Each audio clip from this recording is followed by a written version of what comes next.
अस्सलाम वालेकुम दोस्तों, ये वीडियो आप लोगों के लिए बहुत ही ज्यादा अहम है क्योंकि आज के इस वीडियो में मैं आप लोगों को बताऊंगा पाकिस्तान और इंग्लैंड के दरमियान 5 ओडीआई मैचेस की सीरीज का तीसरा वनडे मैच कब और पाकिस्तानी टाइम के मुताबिक कितने बजे शुरू होगा और इसमें कौन से 11 मुमकिन खिलाड़ी खेलेंगे। तो दोस्तों बगैर कोई आपका कीमती वक्त ज़ाया किए पहले देख लेते हैं डेट और टाइम, उसके बाद प्लेइंग एक्सरसाइज। पाकिस्तान और इंग्लैंड के दरमियान तीसरा वनडे मैच 14 मई 2019 को खेला जाएगा। टाइमिंग की बात की जाए तो पाकिस्तानी टाइम के मुताबिक ये मैच 5 बजे खेला जाएगा और इंडिया टाइम के मुताबिक थर्ड ओडीआई मैच 5:30 बजे खेला जाएगा। दोस्तों अगर आप चैनल पे फर्स्ट टाइम है तो बिल्कुल भी फ्री में चैनल को सब्सक्राइब कर लीजिए और साथ में लगे बेल के आइकन को जरूर प्रेस कर देना है। दोस्तों आपको इस चैनल पे तमाम तर क्रिकेट से रिलेटेड न्यूज मिलेंगी, इसलिए चैनल को बिल्कुल भी फ्री में रिक्वेस्ट है आपसे कि सब्सक्राइब कर लीजिए।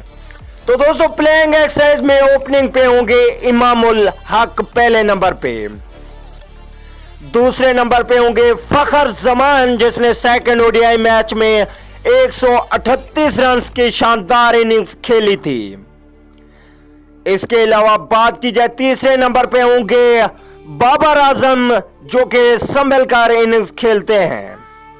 चौथे नंबर पे होंगे हारिस सुहेल तीसरे ओडीआई मैच के लिए।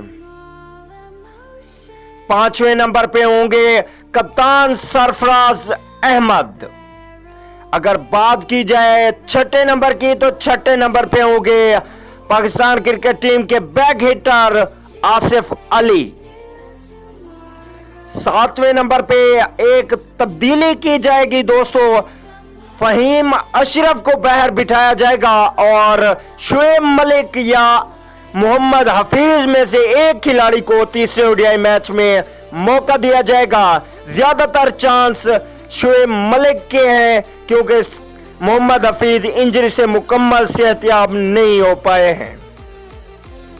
इसके अलावा बात की जाए आठवें नंबर की तो आठवें नंबर पे पाकिस्तान टीम के बेहतरीन ऑलराउंडर जिनकी पिछले ओडीआई मैचेस में भी आप लोगों ने देखा बहुत ही अच्छी फास्ट स्पिन बॉलिंग थी, इमाद वसीम को खिलाया जाएगा। अब अगर फास्ट बॉलिंग की बात की जाए तो फास्ट बॉलिंग में बहुत ही ज्यादा तब्दीलियां की जाएंगी।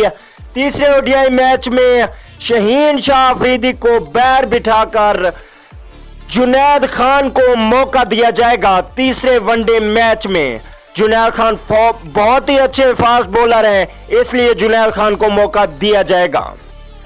इसके अलावा बात की जाए 10वें नंबर की तो 10वें नंबर पे हसन अली को मौका दिया जाएगा। हसन अली बहुत ही अच्छे फास्ट बॉलर हैं लेकिन पिछले मैच में इनकी अच्छी कारकर्दगी नहीं रही थी। अगर बात की जाए 11वें नंबर की तो 11वें नंबर पे भी एक तब्दीली की जाएगी, मोहम्मद आमिर को मौका दिया जाएगा यासिर शाह की जगह पे। जी हां दोस्तों, यासिर शाह टेस्ट टीम के लिए तो बेहतर है लेकिन ओडीआई मैचेस में ये बेहतर कारकर्दगी नहीं दिखा सकते, इसलिए इनकी जगह पे मोहम्मद आमिर को मौका दिया जाएगा। अगर स्पिन बॉलिंग की बात की जाए तो पाकिस्तान टीम के पास 2 स्पिनर बन जाते हैं, शुएब मलिक या मोहम्मद हफीज और दूसरे इमाद वसीम।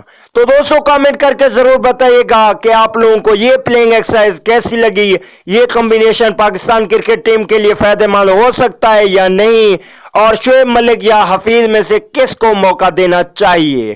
तो दोस्तों कमेंट जरूर कीजिएगा और अगर वीडियो अच्छी लगे तो लाइक भी कर दीजिए। अगली वीडियो तक के लिए इजाजत दीजिए। अल्लाह निगहबान।